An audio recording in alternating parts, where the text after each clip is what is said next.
Sprite Winter Spice Cranberry is back, and with a new friend, Sprite Winter Spice Cranberry Zero Sugar. Now, what is Sprite Winter Spiced Cranberry? It's the holidays the Sprite way. Cool, crisp taste of the Sprite you love. Refreshed with tart cranberry and warm spice blend for that perfect holiday season cheer. Sprite Winter Spiced Cranberry is offered in 20-ounce or 2-liter bottles. What's Sprite Winter Spiced Cranberry Zero Sugar? With the new Sprite Winter Spiced Cranberry Zero Sugar, it's all the same spice, none of the sugar. Sprite Winter Spiced Cranberry Zero Sugar is offered in 2-liter bottles.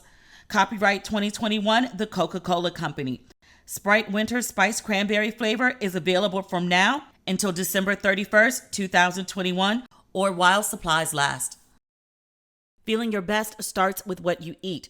Sakara gives you the ability not just to eat healthy, but truly enjoy it with chef-crafted plant-rich meals that build a foundation for radiant health. Sakara is a nutrition company that focuses on overall wellness, starting with what you eat. Their menu of chef-crafted, ready-to-eat breakfast, lunches, and dinners changes weekly, so you'll never get bored. And what I love most, it's delivered fresh to your door anywhere in the U.S. Along with delicious plant-rich meals, Sakara also offers daily wellness essentials like supplements and herbal teas to support your nutrition. Experience the transformative power of plants with their best-selling Metabolism Super Powder. Made with organic raw cocoa, it works to boost energy, eliminate bloating, minimize sugar cravings, and reduce fatigue.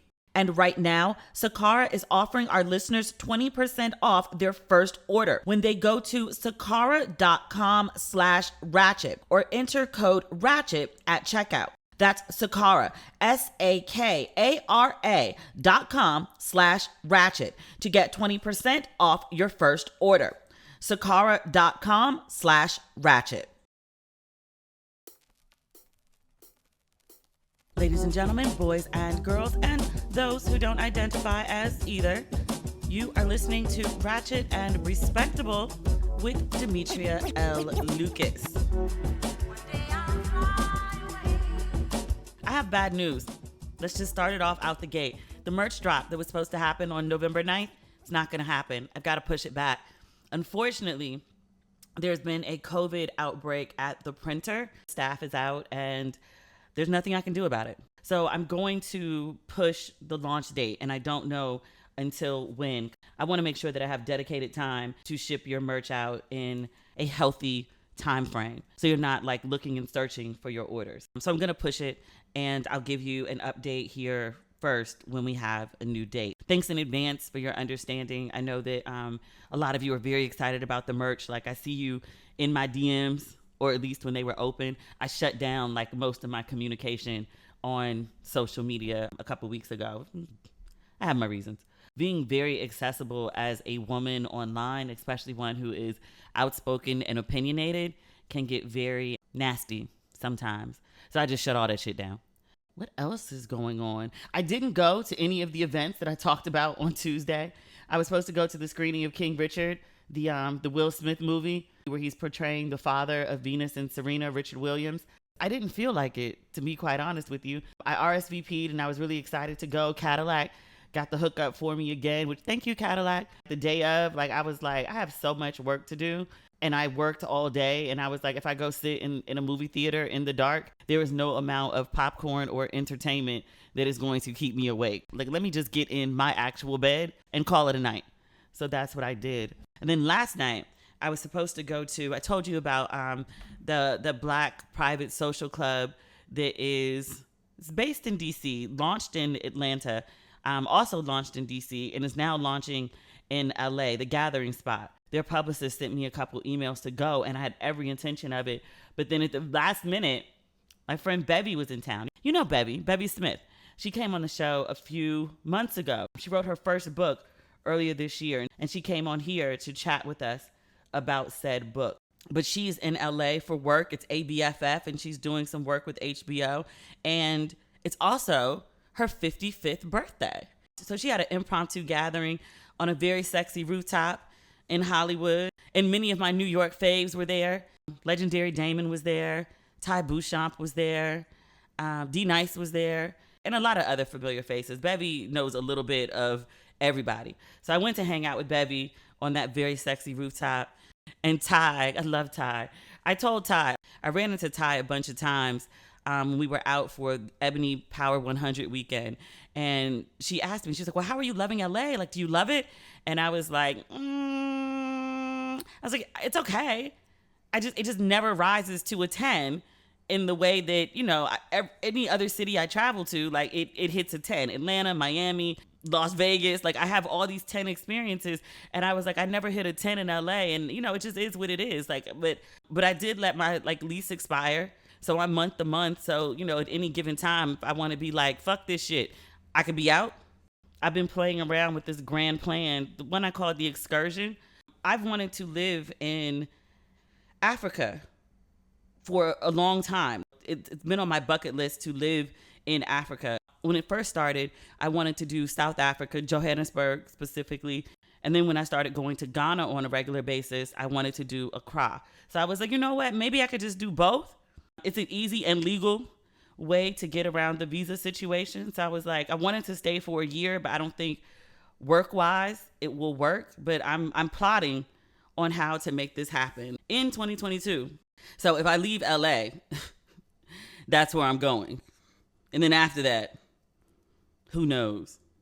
LA is actually starting to work out for me though. Like the world is starting to open up again. I mean, you got to have your vaccination card, but it's open if you're vaccinated with proper ID. But I'm starting to like go back out again.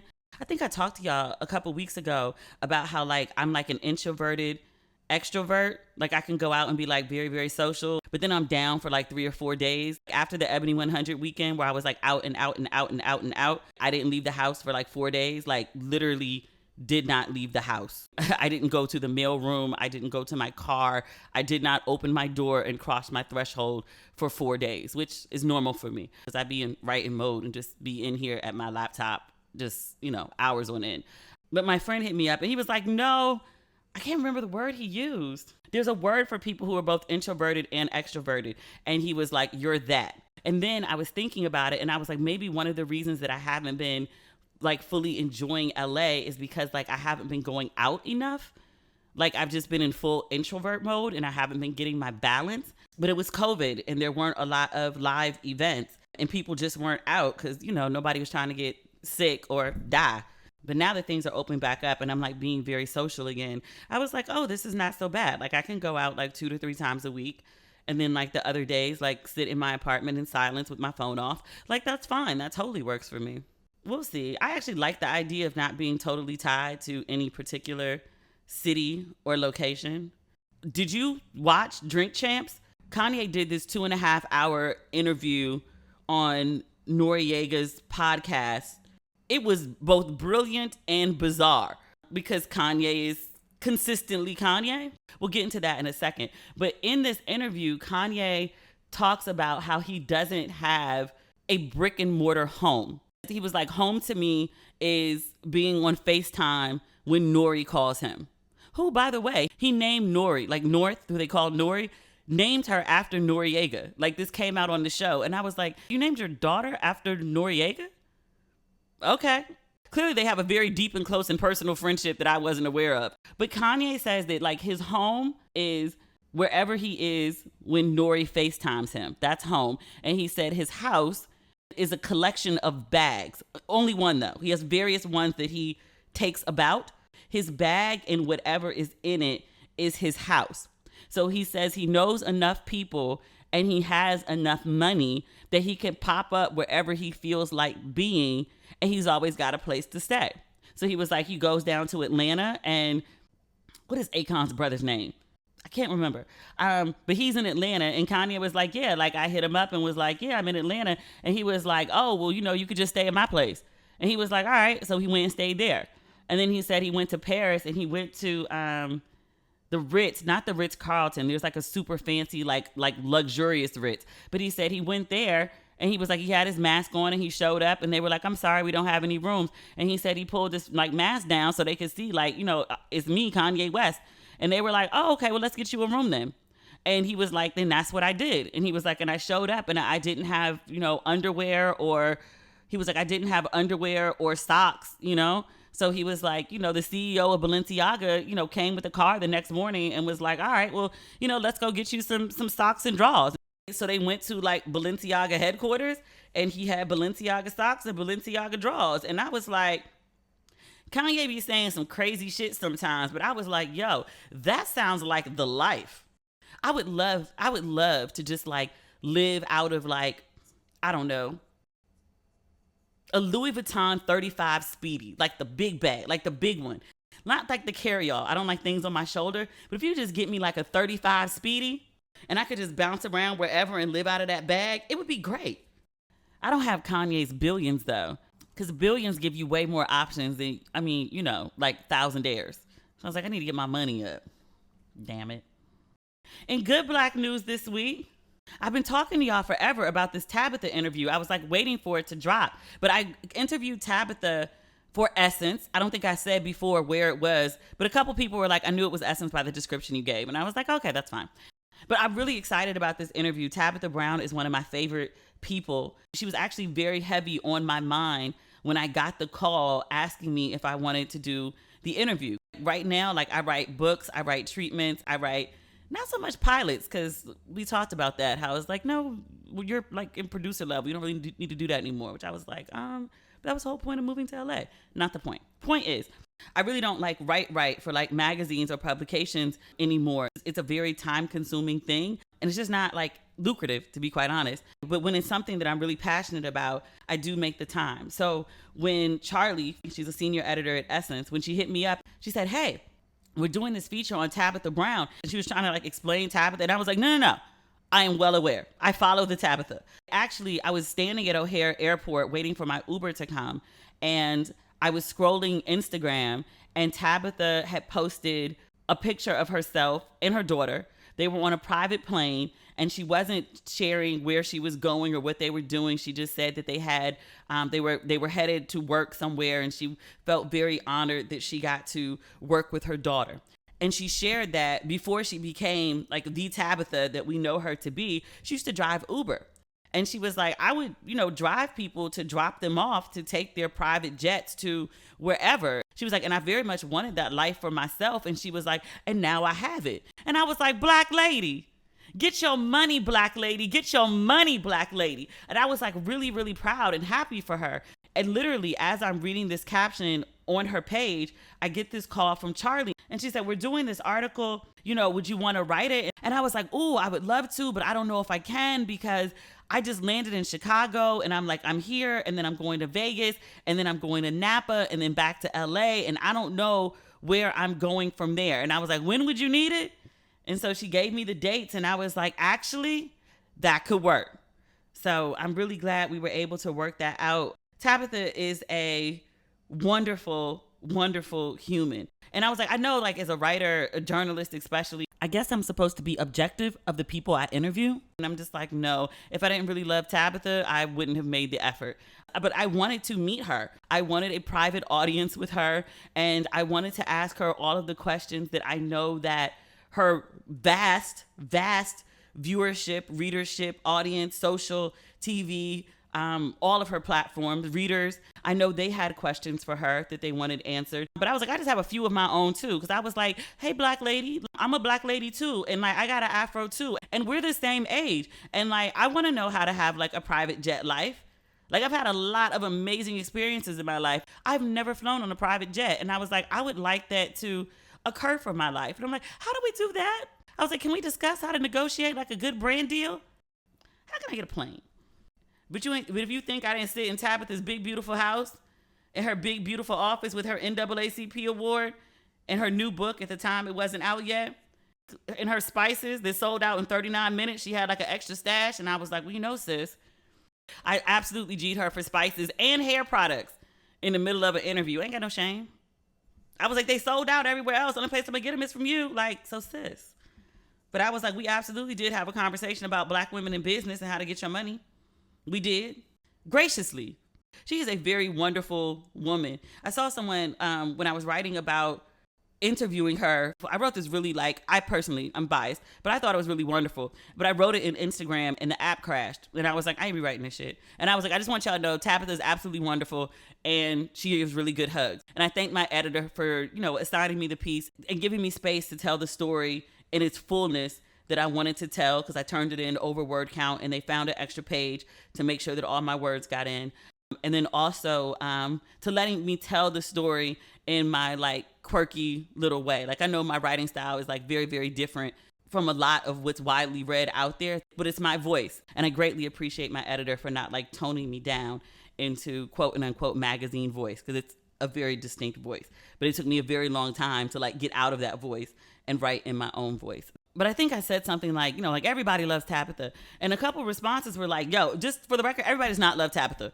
And this woman was seeing this Black woman who's just always happy and always gracious and always talking about God and has these amazing kids and this amazing husband and this whole glow up story. And she was that wasn't inspirational to me. And she was she's fake, she's phony, she's a fraud, she's, she was just, I'm waiting for the other shoe to drop. And I was really? That's what you saw when you see her? And with a journalist's, I guess, skepticism, I did keep that in mind when I went to her, because I was this woman really is always happy. And I don't know, I can fathom Black women being happy. I can fathom Black women having it all. What I had difficulty fathoming was how she ain't cursed Wendy Williams purely the fuck out.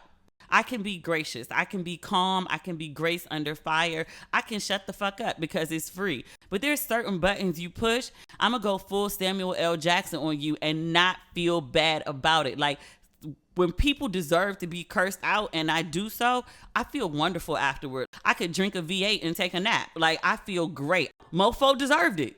You wanted it, you got it. And I was yo, you gave Wendy so much grace. Was this a marketing tool? Where did you gather all of that from?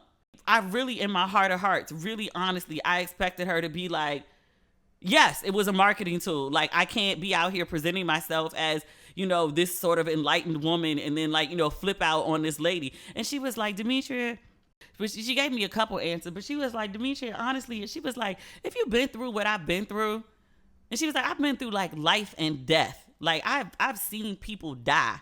You can't just blow up off of everything. And I was well, shit. Yeah, I know. I'm gonna still blow up off a lot of shit, but I understand where you're coming from though, sis. I understand. I said this about Mashonda last week, and I mean it in the same way when I say it about Tabitha. You a better woman than me, sis. Not you better than me, you tripping. No, you're a better woman than me. You are further along in your growth and evolutionary process than I am. And I respect it. I may not aspire to it currently, because I actually like cursing people out sometimes. It feels good. It feels like a little fire inside. And maybe that's dysfunction. I'm okay with that. At some point, not no time soon, I would like to reach your level of grace. Me, cursing people out, it's a defense mechanism. I'm not ready to remove that from my toolkit just yet. In my experience, when people do know, in fact, that you will curse them the fuck out, they tend to act better. My experience. But I'm very grateful to Tabitha for her time and for Essence for assigning me that story. It feels really weird and good to be able to I don't know, I talk about other people's big stories. Last week it was the deans and Architectural Digest, and then other people who are on covers, and then we dissect magazine articles. It feels really very meta to be talking about my own feature about a person that I would be covering. If somebody else had written this story on Tabitha, I would be covering it because I'm low-key obsessed with Tabitha in a healthy way. In the same way I'm obsessed with Will Packer, where I just sort of randomly think about them and be I wonder if I could insert them into this project just because I want to work with them. The world is very weird right now. I'm having very weird self-perception issues. Is there something interfering with your happiness, or maybe something preventing you from achieving your goals? If so, a lot of people can relate, including me, and even better, BetterHelp is here to, help.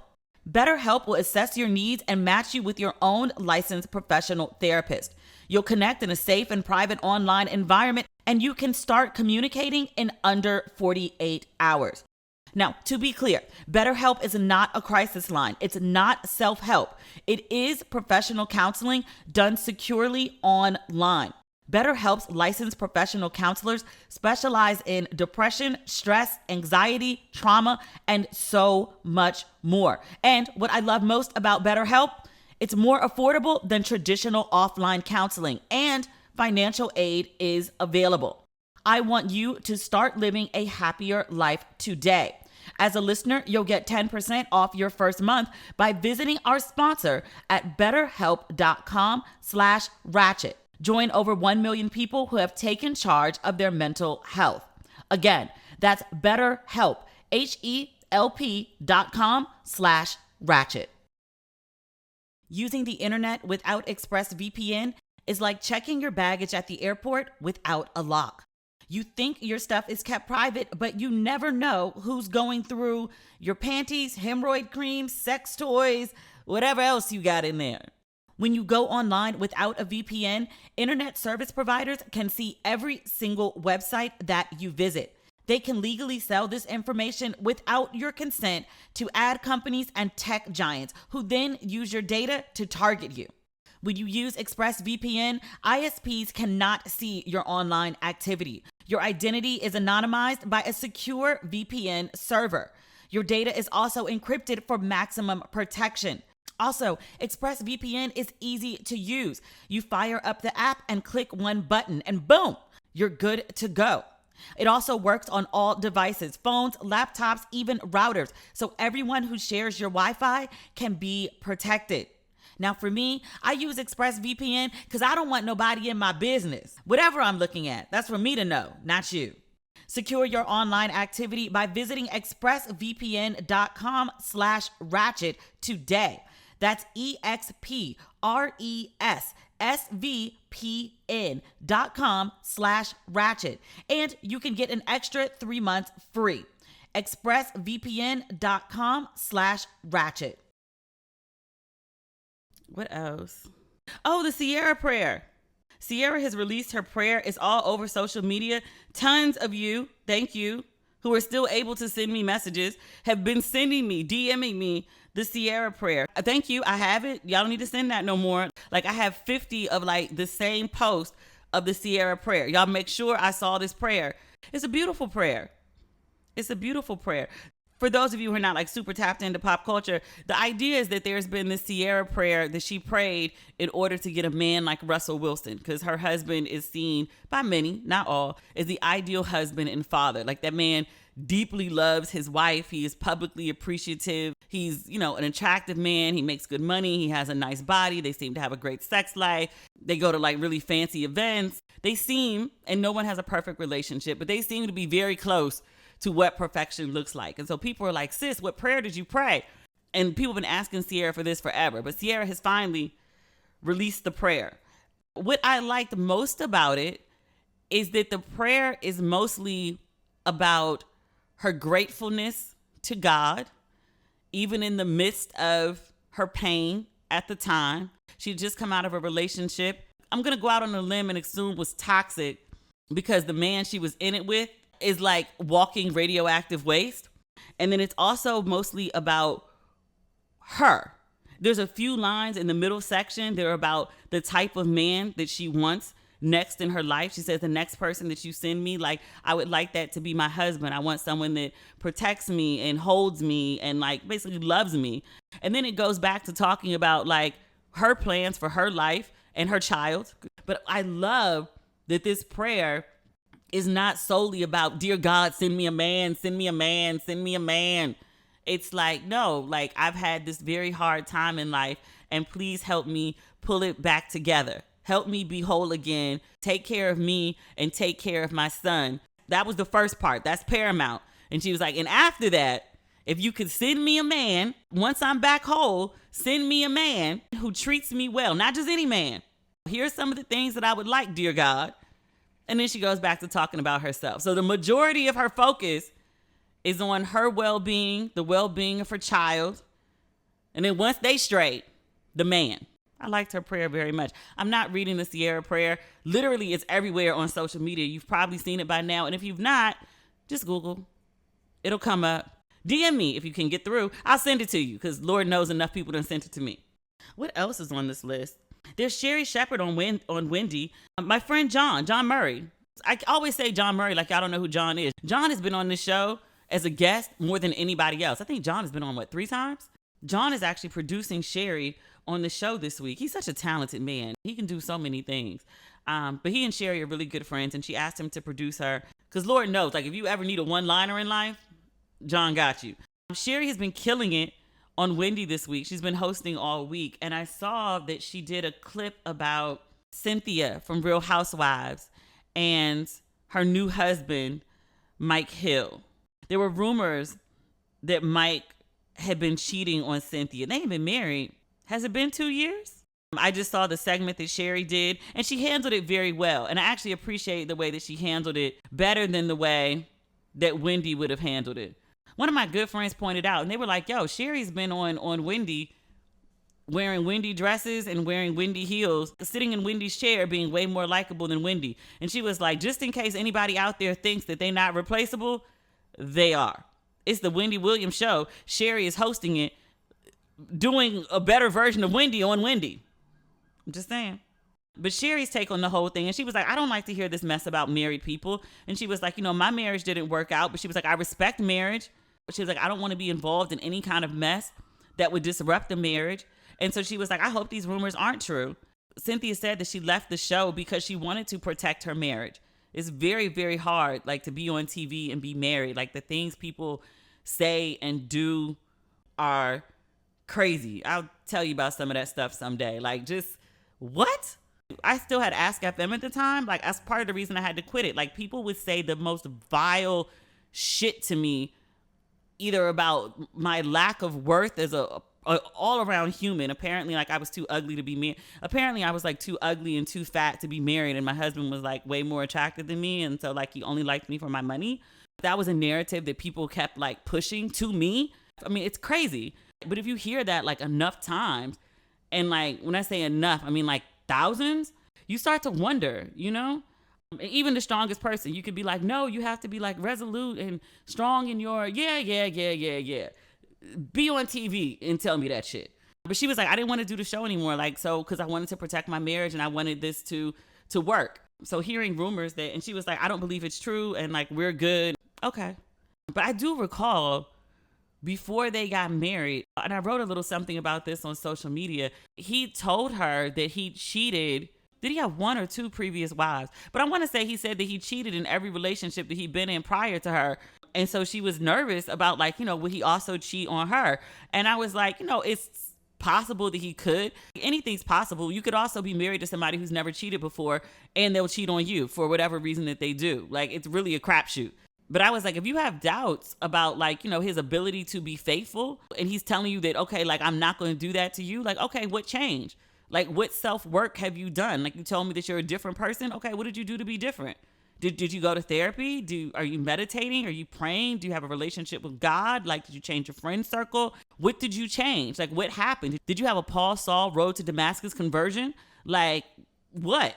Tell me. You told me you changed. Well, tell me how you changed and what happened. Like, when did the change occur? What did you do to make yourself change? Because you don't just, like, flip a switch.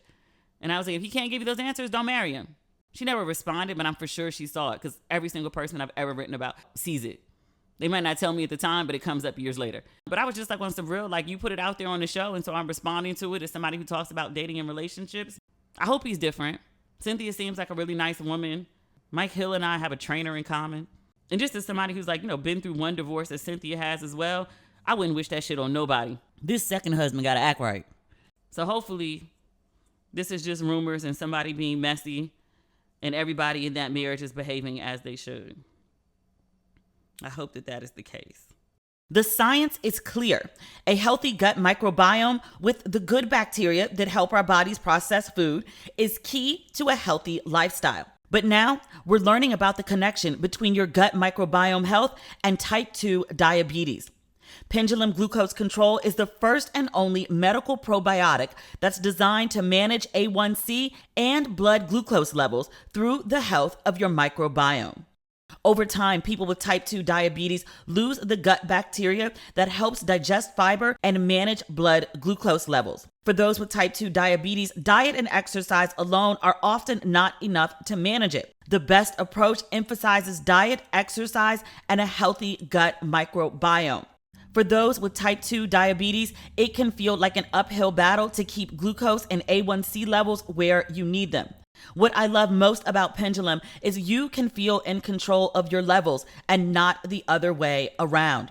Take control of your glucose levels today. Try Pendulum Glucose Control for 90 days. If you're not satisfied with your levels, you'll get your money back. Visit pendulumlife.com to find out more and use promo code RATCHET for 20% off your first bottle of membership. That's pendulumlife.com. Promo code RATCHET. Feeling your best starts with what you eat. Sakara gives you the ability not just to eat healthy, but truly enjoy it with chef-crafted plant-rich meals that build a foundation for radiant health. Sakara is a nutrition company that focuses on overall wellness, starting with what you eat. Their organic, ready-to-eat meals are made with powerful plant-based ingredients and are designed to boost your energy, improve your digestion, and get your skin glowing. Their menu of chef-crafted, ready-to-eat breakfast, lunches, and dinners changes weekly, so you'll never get bored. And what I love most, it's delivered fresh to your door anywhere in the U.S. Along with delicious plant-rich meals, Sakara also offers daily wellness essentials like supplements and herbal teas to support your nutrition. Experience the transformative power of plants with their best-selling Metabolism Super Powder. Made with organic raw cocoa, it works to boost energy, eliminate bloating, minimize sugar cravings, and reduce fatigue. And right now, Sakara is offering our listeners 20% off their first order when they go to sakara.com/ratchet or enter code RATCHET at checkout. That's Sakara, SAKARA.com/ratchet to get 20% off your first order. Sakara.com/ratchet. Before you leave the house, you do the checklist for your phone, keys, and wallet. It's time to add one more thing before you walk out the door. Birdie is the newest essential addition to your routine. Birdie is a personal safety alarm designed to be easy to carry and simple to use. When you activate your Birdie with a quick pull, the alarm will emit a loud 130 decibel siren and flashing strobe light to help deter an attack. Now, what I love most about Birdie is unlike pepper spray or other deterrents, Birdie is no danger to you. Feel confident to use it without the worry. Over 300,000 Birdie alarms have been sold, and they have thousands of 5-star reviews. Join the flock today for a safer tomorrow. Right now, She's Birdie is offering our listeners 15% off your first purchase when you go to shesbirdie.com/ratchet. Go to She's Birdie, spelled SHESBIRDIE.com/ratchet for 15% off your first purchase. That's shesbirdie.com/ratchet. Do you mind if we save a full conversation about Kanye for next week? Kanye is exhausting and I don't feel like talking about Kanye. And then I also have Will Smith on this list. Actually, you know what? I'll save it because I might watch his Oprah interview over the weekend and that'll give me more insight. But just overall, Will Smith in this book and all this tea that he's decided to spill, I'm like, can you stop? Like, he's written this gigantic memoir. I was watching something on Instagram and Will Smith held up his book and I was like, yo, this mofo done wrote War and Peace. How much do you have to say, sir? I was looking at other memoirs on my bookshelf and I was like, the autobiography of Malcolm X is shorter than Will's book. I mean, Malcolm did not live till 50, but I'm like, Will's book is up there in size with like the first black president and the first black first lady. It's a lot. Like, Will has had a lot of words. And he's also, just from what he's been talking about, spilling like a lot of tea. And I was like, Will, it's someone who is transparent to a degree. I told you my rule is I tell you what I'm comfortable with you knowing and with what you walking up to me in Walmart and asking me about, which absolutely 100% totally happens. People love to come up to me in line. But I put it out there, so it's fair game, I suppose. And usually, like, when people want to be like, I need to tell my truth, and I'll just be like, yes, share, get it off your chest, yes. And women and men. So this isn't just like a man thing.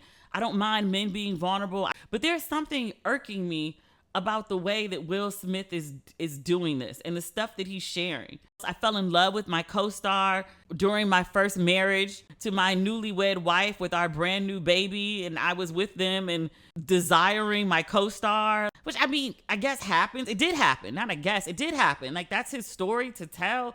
But I'm just like, Will, like, you ain't really have to tell us all this shit just to sell a book. Like, you could have just, put a book together and had a bunch of blank pages and we was gonna buy it because it's you. But you just telling us all this tea that makes us look at you very different. And I was trying to figure out, and I'm still working on this, and I was like, why am I responding this way to Will Smith? Again, usually I don't care if people want to, like, tell their truth and spill their tea. Like, I'm very much like, well, it's yours to tell. So, if you want to get it off your chest, like, go forth. One of my friends was like, she's like, because I think it feels disingenuous. We were talking about this on Facebook. And so she was like, it feels very much like I'm trying to sell you a book as opposed to I'm trying to give you this knowledge so you don't make the same mistakes that I have, or I've gone through some revolutionary, transformation in my life. And now I just want to, like, share. Or you're just a person who always shares. So, like, we're used to your sharing. Or this is what somebody else said. We were discussing it on Facebook. They were like, the man has spent, like, the better part of 30 years presenting himself in this one very carefully crafted way to lead us to believe that he is this person. And then the whole time, he's not. And she was like, and that's what feels disingenuous. It's like, I feel like you've been lying to us the whole time. And she was like, well, now you're saying that, like, I made you believe this. And she was like, and obviously he's a damn good actor. Like, okay, but I've made you believe this for 30 years. And now I want to tear down this thing that I spent 30 years building. And now I want you to believe the new version of the story. And she was like, I really don't know which one to believe because you really don't seem credible at this point. And I was like, is that what it is? I was like, it kind of seems sometimes that he and his wife are doing these passive aggressive jabs at each other in the media. And I was like, if y'all don't go sit down with a goddamn therapist and work this out behind closed doors, we don't need to see this shit. I don't know. It doesn't feel like radical honesty. I will say this. I remember when Will Smith, I want to say when he was turning 50, he decided to, like, jump out of a plane. I want to say it was like there was a YouTube connection with it. And I remember this guy, my DC crush, actually, he said at the time, and he was like, God, I would hate to be Will Smith. And I was like, why? I was like, Will Smith is so wonderful. And he was like, no, his, like, desperation for attention. Like, you don't have a big movie coming out, so you just decide to, like, jump out a plane and film it and make it into, like, some worldwide event because you constantly need people to look at you. And I was like, that's such a crazy take on Will Smith. And I was like, I think he's just on some, like, I'm 50 and I'm just on some, like, radical do whatever. And he was like, no, it's blatantly attention seeking. Like, it's kind of disgusting and sad that, like, a grown ass man is so desperate for attention in that way. And I was like, oh, I don't read it that way. And now, like, years later, I'm like, yeah, maybe that's what it is. I did see that Oprah said this is one of the best memoirs that she's ever read. And I realized that also that what I'm reading about Will is snippets in the press that, are not in their complete context within the story. So I do want to see what he has to say on Oprah. And I do want to read the book, which comes out later this month. So I'm going to watch this interview with Oprah and see, like, how he moves there. And then I'll make my determination about whether I'm going to invest my time into, like, reading his book based on that interview. So we'll see. But we'll save a deeper Will discussion. Oh, the other thing we were supposed to talk about, The Harder They Fall on Netflix. This Western with, like, everybody. The main people being Delroy Lindo, Idris Elba, Regina King. Those are the biggest three. But Netflix put a whole lot of money into this film, then a whole lot of money into the promotion of the film. I saw the pictures and video. My friend Gabe had them on his page from the big launch party celebration in New York. Like, they spent hella money on that party, hella money. It was really, really cute. But it's a really good film. I watched it, like, the day it came out on Netflix. Like, it's amazing. It's like Black people Western. I don't know if it's based on real characters, but I know there's a couple characters like Stagecoach Mary, Bass Reeves. There are people in the film who are real historical people. I don't know if the way they're featured in the film is based on any sort of true story other than just like using their names. But it's a really good film. It's very well written and it has amazing one-liners. If you like black people, I wouldn't say if you like Westerns because I don't think I'm a fan of Westerns, but I'm definitely a fan of black people. It's a good story, well told. Idris Elba is not giving the full Idris. He needs hair. Bald Idris Elba doesn't do it for me in the same way, but I say that in the sense that like Idris is usually at a 10 for me and it goes down to about like an 8-9. But an 8-9 is still better than like, I don't know, 90% of the population, and he is still Idris the Elba. Jonathan Majors is in it. Tick from Lovecraft Country, he's in it. He gets upper naked sometimes. He took his shirt off, and I was like, good Lord, this is some of your finest work, Lords. Chiseling this man. He does it for me. He's not my typical type, but he like does it for me on some sort of like visceral level. I don't know what that's about. But he has a job in this storyline, which I appreciate. I mean, he might be an outlaw, but he got money. Unlike, his role on Lovecraft Country. We had a whole conversation when Lovecraft was on. We were like, yo, is Tick a good man or does Tick just have a good body? That was one of my feistiest comment sections ever. People like battled it out to the death. I'm like, wait, y'all know this is not a real person, right? So if you have not watched The Harder They Fall, basically go drop what you're doing and go watch it. It's a really good film. It has very like Tarantino-ish elements to it. It reminded me of a bit of Inglourious Bastards mixed with Django. Django was Tarantino, right? It's kind of like a mix. It's kind of like a mix between the two. We'll put some black on it. Like Salt Bae, he just do a little sprinkle, like some pepper, just a little pepper. That's what they did here. And it gives it a whole different flavorful situation. So it's really good. If you haven't watched it, definitely go watch it. So that's that. So just as a reminder, the merch is not dropping on Tuesday as I had hoped. We're going to push it back, unfortunately. Hopefully everybody at the print shop will be good and well in due time and back to work so orders can continue. So my bad about that. It is what it is. It's the world we live in right now. All right. That's everything. We'll talk again on Tuesday. Okay. Bye. Every human was born to create. Whether you last picked up a paintbrush yesterday or in grade school, you can explore your creativity and be inspired. Skillshare is an online learning community that offers membership with meaning. With so much to explore, real projects to create, and the support of fellow creatives, Skillshare empowers you to accomplish real growth. Now, we've often talked about my procrastination issues. I've started taking a Skillshare class. Productivity for Creatives. Build a system that brings out your best with Thomas Frank. Whether you're a dabbler or a pro, a hobbyist or a master, you are creative. Discover what you can make with classes for every skill level. You'll experience real improvement with hands-on projects and classes designed for real life. Also, Skillshare is incredibly affordable, especially when it comes to pricey in-person classes and workshops. An annual subscription is less than $10 a month. So, explore your creativity at Skillshare.com/ratchet and get a 1-month free trial of premium membership. That's 1 month of premium membership at Skillshare.com/ratchet.